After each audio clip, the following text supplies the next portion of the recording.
Hi, and welcome to today's Biznology Digital Marketing webinar. I'm Chris Abraham, one of the bloggers at Biznology. I'm Director of Social Media at Unison Agency, an integrated brand agency combining strategic, creative, and technology services to help our clients, build and strengthen our brand. I focus on blogger outreach, blogger engagement, and internet crisis response. I'm also founder and principal of Garris Digital, a full-service digital strategy consulting firm. Today you'll be hearing from Jennifer Evans-Cario, author, speaker, and social media strategist, who will present Pinterest Marketing 101. But before we do, we need to recognize our sponsors.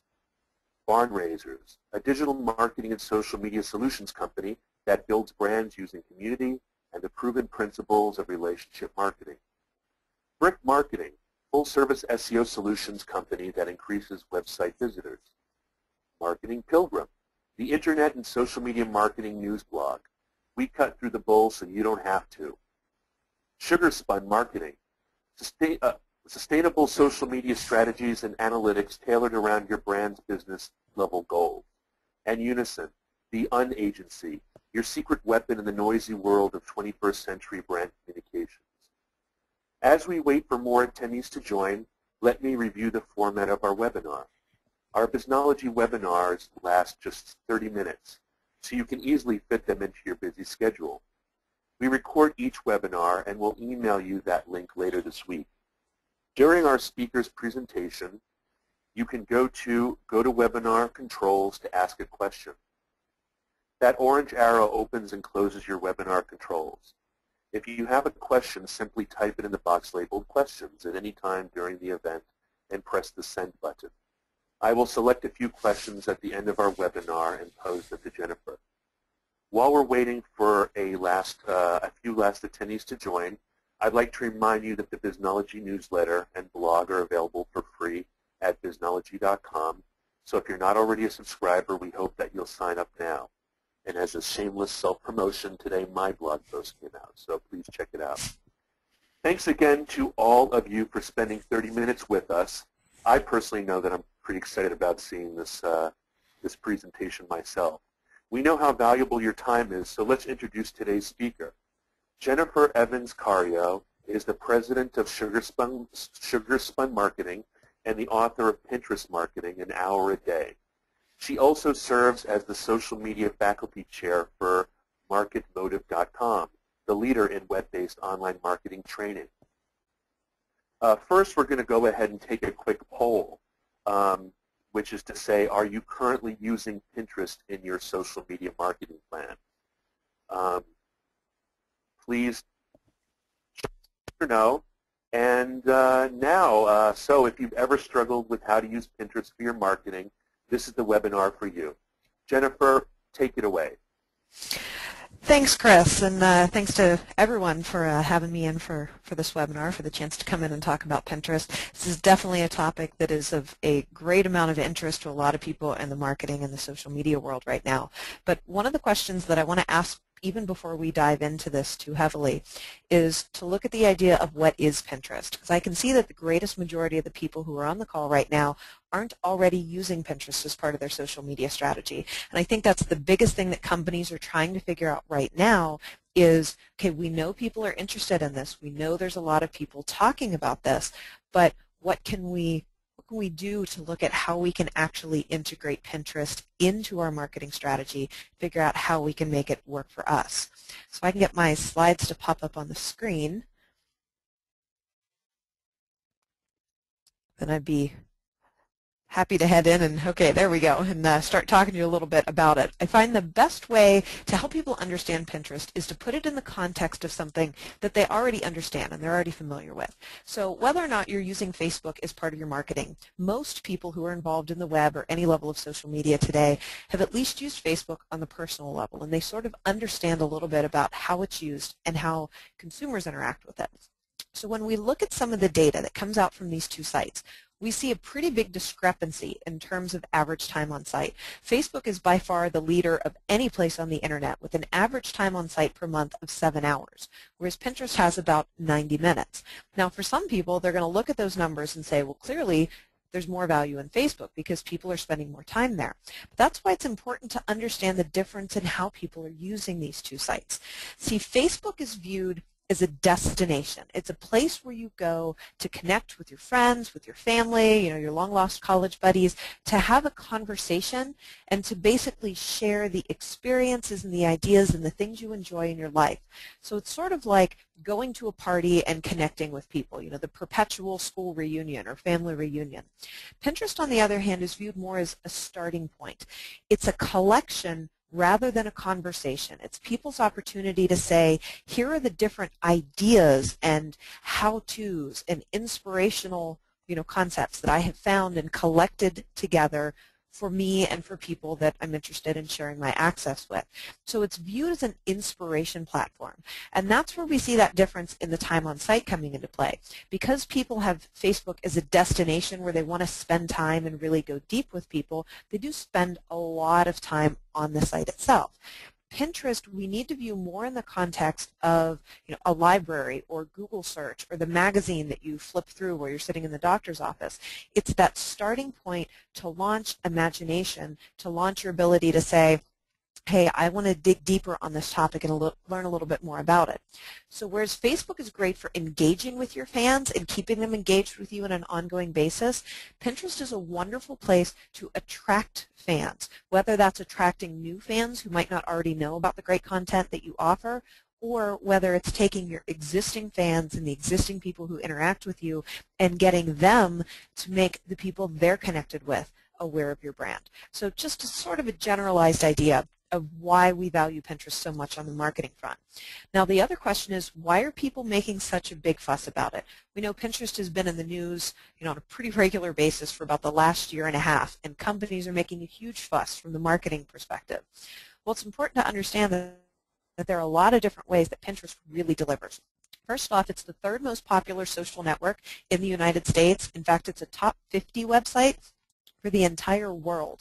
And that's pretty impressive numbers for a site that in the grand scheme of things is only a couple of years old and has really only been out in the mainstream for a little more than a year. Growth-wise, it's the fastest growing social network ever. The only thing that comes close comparison-wise is going to be Google+, but because all of the existing members of Google who had Gmail accounts or anything else were counted as part of that number, it's the numbers there are going to be a little bit skewed. So if we take original, new, and unique social networks and put them up for comparison, it's even growing faster than Facebook did when Facebook came out. They continue to sustain a 10 to 20% month-over-month growth. And delivery-wise, it's currently the 4th highest traffic source on the web, and for most sites, it delivers more traffic than Yahoo, Bing, and Twitter combined.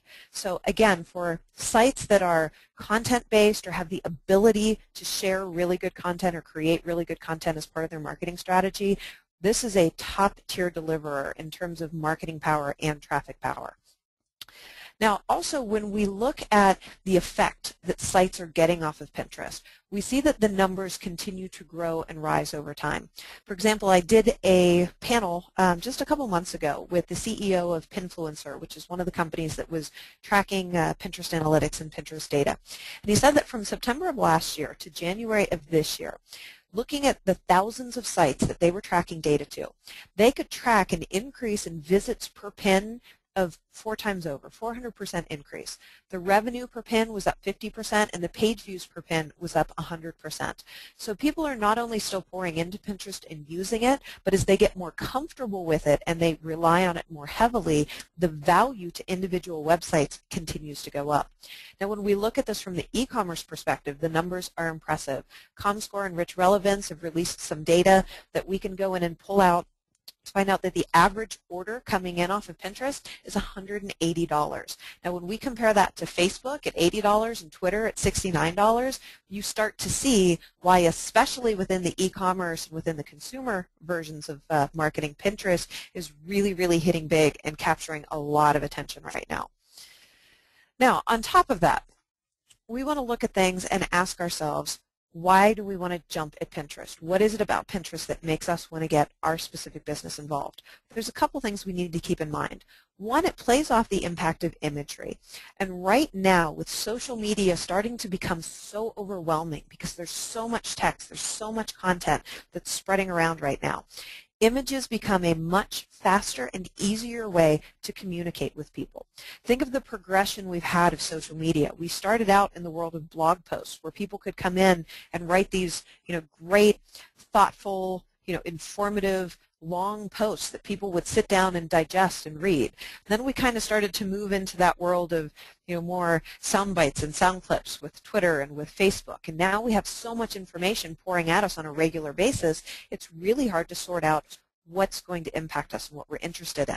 So for those of you who are heavy Facebook users but might not have delved into Pinterest too much yet, you will have noticed on Facebook the influx of photos and images in your news stream and how much emphasis Facebook is putting on those images. The reason for that is because photos weigh heavily with us visually. It's much easier to digest a concept and to digest it quickly, and thus people are very, very receptive to it.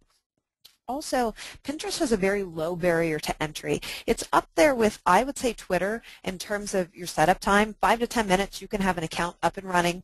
The interface is very simple and easy to use. You can sit down and inside of a half hour, you can pretty much understand how to create your boards, how to pin content, how to repin content.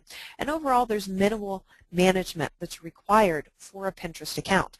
Unlike Facebook or a blog where you have to be in there on a regular basis looking at what people are responding and their comments and what they're saying, Pinterest is a little more of a sort of a visual version of bookmarking where you're just collecting and sharing resources and or creating resources specifically for the Pinterest audience. So management-wise, it's going to be a little less intensive for you.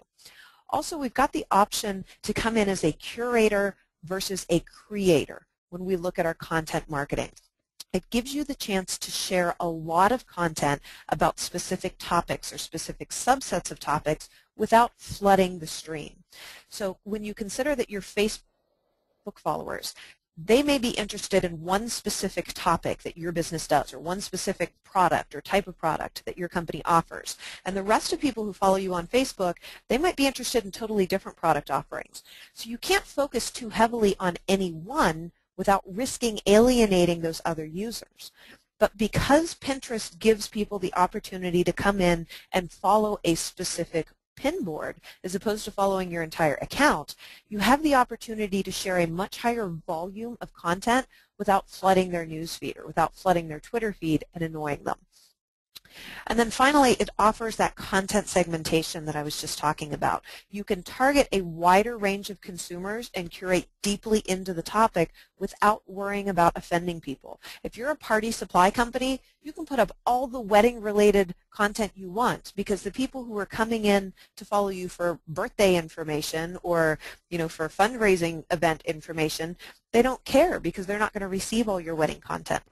And Pinterest is really the first major social network to give us the ability to go in and narrow the field of what we're delivering to people to that level and to that depth. In fact, blogs are pretty much the only other area of social media where people can come in and choose to follow just a specific stream of your content. So because it carries such a wide range of business potential, I want to focus in on 5 of them today, and I want to walk us through those fairly quickly, and then we can dig a little deeper into the question and answer. One I've already mentioned to a certain extent is the idea that it drives traffic. Pinterest is a huge traffic driver for any site that offers any level of good quality content. It's also a great place to generate loyalty because chances are, no matter what you do, there are people within your target audience that are on Pinterest connecting with brands, connecting with ideas and inspiration. So if you can come in and become part of that, it's a great chance to build up that loyalty with them. It also gives you an opportunity to demonstrate product potential in a different way than what you're going to get off of, just say, Facebook or Twitter, some of the other areas. It also gives you the opportunity to understand consumers in a very different way than many of the other social channels, and that's one that I really want to dig a little deeper on. Then finally, it gives you a chance to establish brand personality. Again, this is why most companies got involved in social media in the first place, was that chance to create a personal connection with people and help them see the company as a brand, as sort of an emotional entity, rather than just a company that they're writing a check to or a company that they're handing their credit card over to. So putting Pinterest to work, when we look at things from the traffic potential, we see tons and tons and tons of great examples here.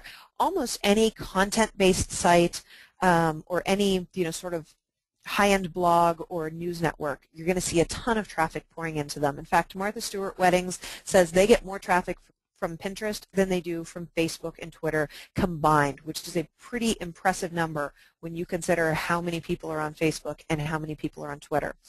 But what they're doing is making sure any content that they put up on the content site is perfectly fit for Pinterest. So when you have people going on Pinterest to plan their weddings, to plan events, to plan birthday parties, and you can give them this great visual content and great visual ideas and inspiration, and you can put the little pin it button right up there next to the Facebook like or the tweet it button, this is the place where they're going to share vast quantities of information, because most people understand sort of the social nuances of you can't share every image you like to Facebook, or people are going to get really annoyed and they're going to unfollow you. You can't tweet out every inspirational image you find, but you can save as many of them as you want into your Pinterest folder, and you're not going to tick anybody off. So it becomes a great place to keep and maintain access to all of this.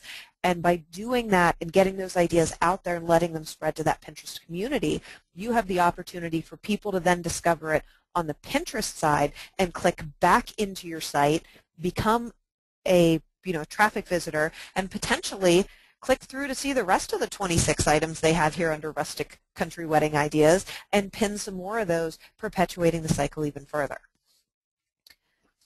Now, the other thing that sites that are doing well on the traffic front are doing is they're not only putting their own content up there. Unfortunately, there are some large content networks, Better Homes and Gardens springs to mind. They pretty much treat Pinterest as an RSS feed. They only put their own content up, so you're not going to get anything new from following them on Pinterest that you wouldn't already get if you were on their site. The brands that are doing it well, like Martha Stewart Weddings, they're curating content from their own site, but they're also curating content from other people's site. So now you have a reason to follow them on Pinterest as well as following them on Facebook or visiting the site on a regular basis, because you're going to get even more information and even more ideas than you were already getting from the site. And that basically buys them the opportunity to put their own content in front of you on a regular basis as well. Now, the next idea I want to look at is the idea of generating loyalty. And I love that Constant Contact gives me such a great B2B example to put into this, because they really, really do Pinterest well, as does HubSpot is another great one to go and look at. But they're basically using Pinterest to say, okay, we know who our target audience is. We know who's making the decisions to purchase from us, to use us. We want to help enable them in the things they need to do within their job. So they're doing some form of personal marketing. They've got a board that's their new email templates, that every time they have a new email template that's available through Constant Contact, they're going to pin this so people can go in and quickly look at them and say, hey, these are the ones I like, or this gives me some good inspiration. And they can see, this is exactly what I'm going to get and how they want to build it into their marketing plan.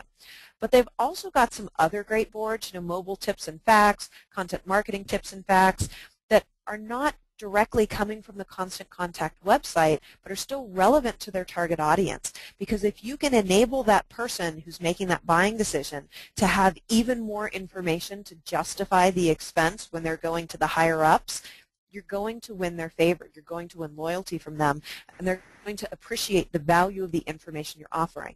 So these are the same types of concepts that we were already putting to work on LinkedIn, on Facebook, on our blogs. It just lets us take them to an even deeper step, because again, we can put more content into these feeds without the risk of alienating any of our particular users. Now, another great example that I want to give you in terms of demonstrating product potential is Chobani. Chobani was one of the earliest brands to get on Pinterest. I mean, they were there within a couple months of the site opening, long before most marketers have even heard of it. And they were doing some wonderful things. You know, Chobani is a brand, they sell little cups of yogurt, right? So you go buy yogurt that you eat for breakfast and poof, that's the end of it, you know, or the yogurt that you eat for a snack. There's not much more to it than that. But Chobani has done a wonderful job of scaling up the potential sales by saying, no, that's not all we are. Here's everything you can do with Chobani. So they've done everything from using it to tell stories. You know, think of Subway and their Jared marketing campaign. You know, they've got some great examples where they're linking into blogs or to their own blog to give people's testimonies. They're showcasing the use. You know, they're saying, hey, here are the recipes you can use to bake with Chobani. They're also highlighting fan submissions where fans say, hey, this is the recipe that I just put up on my site and I love to use Chobani when I'm baking. So they're giving people motivation to go out and share information about the brand by featuring it on the Pinterest board.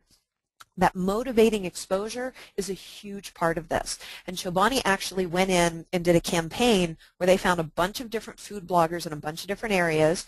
They sent them all the new Chobani flavors and they encouraged them to experiment and come up with some recipes and share those recipes. And it gave them a ton of fodder that they could include on the Pinterest page that they didn't have to link to the Chobani website. You know, all these bloggers are getting these great links coming in from Chobani, but what people are landing on when they click on those is basically a really well done ad for Chobani saying, here's exactly what you can make if you buy this product. I've seen tons of different companies implementing this strategy and doing it very, very well, including one example that I couldn't find because I can't remember the brand name, but there's actually a company that sells chainsaws that is doing a wonderful job of playing off the whole zombie thing, you know, the zombie theme with their Pinterest page using the chainsaws and the chainsaw sales and customer testimonials. Okay, so moving on to the idea of understanding consumers, because I think this is one of those ways that a lot of people are still missing the boat and seeing the value of Pinterest. A great case study on this one is actually the site Daily Grommet. Daily Grommet will source unique, individual, you know, newly created products and sell them on the site. And they noticed at one point that a lot of people were pinning content off their site saying, hey, this is a great idea. This is a really amazing idea. So what they decided to do was actually put together a group pin board and to invite some of the Daily Grommet evangelists, you know, some of the people who are regular shoppers to come in and join this board and pin products that they found around the web that they would like to see featured on the Daily Grommet site. So by creating that group pin board, now they're letting their customers become part of the research center and part of the idea generation center. They also partnered up with Pinterest analytics company Curate, which does a wonderful job of going in and tracking not just which images are being pinned, but actually breaking down the activity around it to give you a better idea of the interactions, the impressions, the traffic that's coming through, even looking at which pinners are sending you the most traffic. Now, based on my conversations with Daily Grommet, they had sourced 6 new products for the website since they started this approach, and they had seen a 446% increase in traffic in just 2 months from having this group board out there, having people become part of this process, and letting people feel like they were owning what was happening on Daily Grommet. Now, establishing a brand personality, for those of you who are familiar with blog marketing or, you know, even to some extent Facebook marketing, this isn't going to be a big stretch for you. It's the idea of creating supportive content. You know, if you're REI, that's going to be travel tips, you know, things about extreme sports, but it's also getting in front of them while they're doing what they do. So for REI to become part of Pinterest, where people are researching camping trips and looking for backpacking tips and all sorts of other things, it's a great opportunity to be where they are and to get in front of them. But it's also a chance to share knowledge and to do it in an interesting way. So REI puts out all sorts of great infographics that are actually part of their sales process, but are also useful information. So, you know, what capacity backpack do I need based on the length of my trip? Or my favorite, the 13 essential zombie survival gear. And guess what? REI sells pretty much all of those products, but it's still a great image. It's amusing, it's interesting, it plays off pop culture, and it's the type of thing that spreads really well and helps push your brand really well on a site like Pinterest. Now, I mentioned earlier there's sort of a two-pronged approach to Pinterest, the idea that you can create or you can curate. And that's one of those things that people really need to understand the difference here. You know, when we're talking about a blog, or we're even to some extent talking about, you know, Facebook and Twitter, it's about creating content of value to put out there. Now, you can have a very successful strategy by curating other people's content and only putting a small amount of your own content in. Some of that just depends on the size staff you have, you know, how much ability you have to create that content, and what you're looking to achieve with your brand. But that is one of the things that makes this nice. Is, I guess it is similar to Twitter in that way, where the majority of content you put out can basically be a rehash or a collection of content that other people have produced. So real quick, I want to go through 4 quick and easy ways to change up your Pinterest strategy so we can jump over into the Q&A pretty quickly. The first one is segmenting your content. I mentioned that earlier. You need to make sure that you are looking at your content marketing plan as a whole, and you're figuring out what types of content are going to play with people, and then create topical boards, because people will have the ability to come in and follow some of them or all of them. So your followers can basically create a customized feed. So you want to make sure you're taking advantage of that segmentation ability. Also, the ability to organize your pin boards. You can go in and drag and drop them to different locations. So if you're hitting Labor Day and you've just finished Labor Day, it's a good idea to take your Halloween content and move it up. If it's coming into spring, you know, and you're me, you want to move some homesteading or farming the farm type content up. You know, if you're doing a special promotion or an annual event, you want to move that content up and down based on what's relevant at any point in time.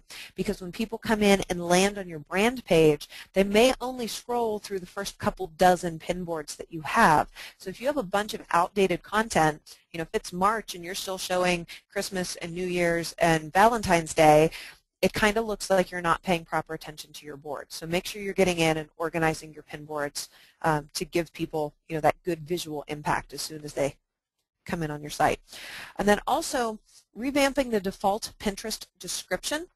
The alt attribute for your image is what it will feed in to the pin it board or to the pin it description tag if you've created it. If you haven't put an alt attribute in, it's going to pick up the title tag of the web page. You definitely don't want to have it do that if you've got the ability to come in and give something that people are more likely to leave there and that gives people a reason to click through to view the website that you're putting out there. Also, choose your images and descriptions wisely. I see far too many people putting up the full value of the post right in the image itself. So we look at the one on the left, the easiest fudge ever. The entire ingredients and directions are right there. Why would I ever click on that to go? I'm going to pin the post, I'm going to save it, but I'm never going to click through. Whereas the image on the right still gives me that motivation of saying, hey, this is a 2-ingredient recipe and it actually looks pretty tasty. Okay, now I need to click on it to go through to the site. So make sure you're not giving them so much information in your image that they have no reason to come in and see you. And then also, choose images that help people relate to the final project. So there was a period in time where this idea of refurbished furniture turned into children's kitchens was really big on Pinterest. Well, the image on the right is great in that they made it out of a TV stand and a cabinet, but I don't know that looking at the description of do-it-yourself children's kitchen. I might go, wow, that looks like way too much work for me. But on the other hand, when I look at this image on the left and I see this was a TV stand that they basically painted and put some curtains on, suddenly that's relatable to me. And I go, oh, I could actually do something like that. And I'm going to be much more likely to save that one and click on that one and interact with that one. And then finally, make sure that you're, when possible, that you're overlaying a text description on your image itself, because this gives you some protection off of what people write as the description for the image. You want people to know what they're going to get when they come through. So that image on the right, it doesn't tell me what I'm going to get other than, you know, generic camping tips. The image on the left, 35 camping tricks, do it yourself, recipes, remedies, that is much more specific, and I have much more reason to both save the image and click through to the image. So thank you so much for sticking with me through that half hour or so. I'm going to turn it back over to Chris to get into Q&A, and I think one more poll. Thanks, Jennifer. I'm sure attendees have a much stronger idea of how to use Pinterest in their marketing. But you didn't answer every question. We'll get to that in a second. First, would like to do another poll. What's your biggest obstacle to using Pinterest? And you're going to have a long time to ponder and think about this because I've got several good questions from our audience to feed up to you, but I don't have enough. So I'd like to remind our audience that it's not too late to ask your own question by typing it into the questions box in your GoToWebinar control. And before we get to the answers of this poll and to the answers to the questions from Jennifer, we need to thank our sponsors once again. Barn Raisers, a digital marketing and social media solutions company that builds brands using community and the proven principles of relationship marketing. Brick Marketing, full-service SEO solutions company that increases website visitors. Marketing Pilgrim, the internet and social media marketing news blog. We cut through the bull so you don't have to. Sugar Spun Marketing, sustainable social media strategies and analytics tailored around your brand's business level goals. And Unison, the unagency, your secret weapon in the noisy world of 21st century brand communication. Now to the answers to the poll. Excellent. And on to the questions. Okay, let me see about these questions here. First question, Jennifer. Any results carrying through to spending and not just traffic? Yes, we had a slide earlier in the presentation where we were talking about when people do buy, the average sales that are coming out of Pinterest are about double what's coming out of Facebook and are probably about 1.5 times as much as what we're seeing out of Twitter. But some of that makes perfect sense when you think about the target audience that's in each of those locations. Again, when you go to Facebook, most people are going to Facebook to connect with friends and relatives and to share information on a personal level. People are going to Twitter usually to gather news or to sort of see what the topic of the day is. They're going to Pinterest for inspiration and ideas, and a lot of times that's going to lead to a purchase. Excellent. Is there a suggested number of boards or range that work best with a Pinterest account, Jennifer? No, there's really not. I've seen brands do it very well with 12 boards. I've seen brands do it really well with 120 boards. A lot of it's going to depend on sort of growing naturally based on the volume of content you have in any specific board. I think anytime you can go through a board and say, you know what, within the topic X, there's a lot of topic Y, in the subset. In fact, there's enough of topic Y that let's pull that out and make it its own topic. So if you were doing a board on mobile marketing and you found out you had a lot of pins in that board that were specifically on, iPhone apps, then you might want to pull that out and do an iPhone app marketing board. And it also seems like I really love what you said about bringing the most relevant germane ones to the top of the set. Oh yeah, absolutely, and I think Anyway. that's something a lot of people don't get around to doing. And honestly, just going in once a month and looking and saying, what do I need to shuffle around here, and doing some tracking to see what the number of followers are for each board, because we track each individual board to see are the follower numbers going up and down. And when we move things seasonally, we definitely see a larger increase than if we kind of leave them hidden. I just looked at my blog, and Pinterest is my number 4 traffic generator. But believe it or not, StumbleUpon is my number 3rd, and I keep on forgetting that StumbleUpon exists. Yes. Another question. Can you share some examples of B2B companies using Pinterest? Well, Constant Contact that I put in there is one of my favorite examples, but I think going in and looking at HubSpot is a great example. HubSpot does a really great job of getting infographics and white papers and studies and some data up for that one. Let's see, I had another B2B one in the back of my head. On the informational B2B side, Marketing Land does a great job, so does Mashable. But usually what we're seeing right now on Pinterest is sort of the service-based companies. So obviously you're going to have internet marketers, you're going to have tech marketers. We're still seeing a little bit more slow adoption in some of the rest of the B2B world. So like if you're selling flow meters, Pinterest probably isn't the best place for you, and I'm probably going to tell you shouldn't be there right now. But if you're doing something where a content marketing strategy on your blog has shown some promise, I think there's some natural space to move into Pinterest as well. Do you have any idea when Pinterest will release its API so that it can be managed on a site like Hootsuite? Whenever they darn well feel like it is unfortunately what seems to be the answer. We have to remember Pinterest still has a really small staff. I think last time I looked, I think they're still under 24 people. And for the size of what they've grown into, that's not a lot of people to handle that much work. So they'll get to it, but I think right now they're still also so focused on how do we monetize this that it just hasn't been a real it's not been a real big priority for them. I think they want to avoid what happened to Twitter where they release the API and then they end up drawing it way back down the road because they have to be able to properly monetize the site. So I think we'll probably still see a delay of maybe another 6 months or a year. Is Pinterest a good option for an independent business that doesn't have a web store? Unless you're using your website for, say, lead generation, then I'd say no.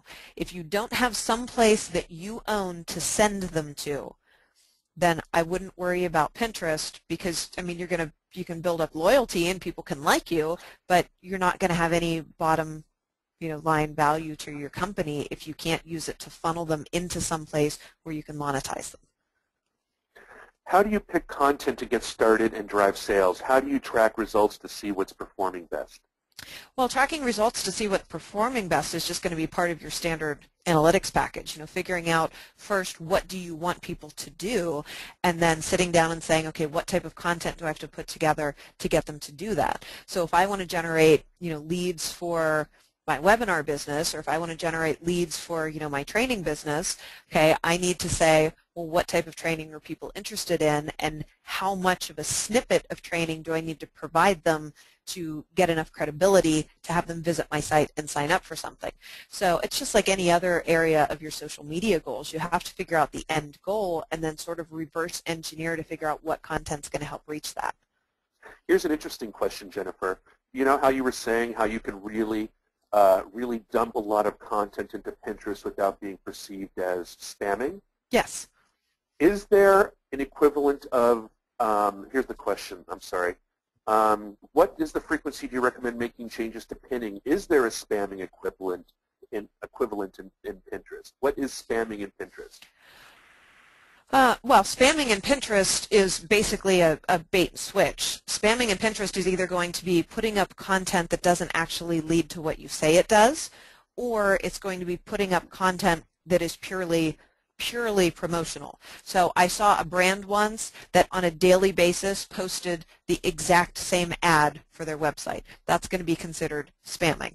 Anything that people don't find even a modicum of value in is going to be spamming. In terms of how much content you can put out there, I think some of that becomes part of a common sense mentality. I don't think I'd pin 100 items per day if I was a brand, but I also don't think I'd limit myself to 2 or 3 because there's going to be days where you find a lot of really great content and you want to put that content in there. Now, right now, the Pinterest algorithm is still very, very immature. So one of the primary ways to get content from Pinterest is to have your pin get promoted to what's called the category page. Now, when you put a pin up on Pinterest and you put it in one of your boards, anyone who follows your board is going to see it in their feed. But occasionally, Pinterest will take one of those pins and they'll put it on the topical board for all of Pinterest. So maybe like wedding and events or humor or travel. That's where you get the greatest amount of exposure and the greatest amount of traffic coming in. And it used to be every pin you made got promoted to that category board. Then when people started to spam the site, they kind of shut all that down. And for a while it was the first pin every hour went up to the category board. Then it was the first pin of the day went up to the category board. Now it's some sort of weird randomized solution that almost nobody knows. So what we have to do is we have to look towards the future and say, if we're Pinterest, how would we logically value content? Because that's the exact same thing search engines have done. And we want to expect that Pinterest will eventually reach that point of valuing content the same way we do. So we want to look at things like having a large amount of followers, having the type of pinned content that people click on and that people repin, because that demonstrates to Pinterest that our content has value. And there's going to come a time where Pinterest is going to promote people into that category feed based on the demonstrated value of past content they've pinned. So with that in mind, I recommend people pin carefully, and as long as they're pinning carefully and pinning content they know their followers will like, to not worry about capping themselves. That's the very long answer to that one. So there's going to be a Reddification a Yeah. little bit. Yeah. So that's very interesting. Thank you very much. And I've been so into this that I've lost track of time, so maxima culpa. So now I get to read my script. Well, that's all the time. Well, that's all the time we have for today. Thanks to Jennifer for these great ideas, and thanks especially to our audience for your awesome participation and your questions. If any of you had questions that we did not have time to answer, you can email your questions to Eileen@MikeMoranGroup.com, and she'll be sure to get them to Jennifer for the answer. Later this week, we'll send you all a link to the recording of this webinar to listen to again and to share with others. We also invite you to mark your calendars for our next Biznology webinar, Making Money from Website Search, scheduled for 11 a.m. U.S. Eastern Time on June 18th. And thank you very, very much for all of your attention and your time, everyone. And thank you, Jennifer.